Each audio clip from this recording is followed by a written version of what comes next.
હવે મેં તમને 1000 રૂપિયા કેમ આલ્યા? કેમ?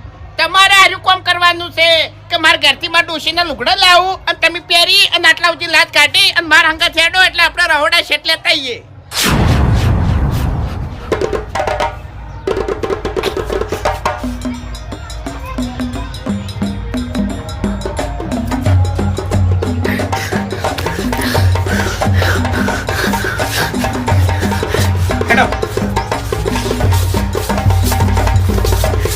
એટલે ઈકડિયા કોઈ નાચી નહીં બતાવવાનું, ખાલી હંગાત જ આપવાનું છે.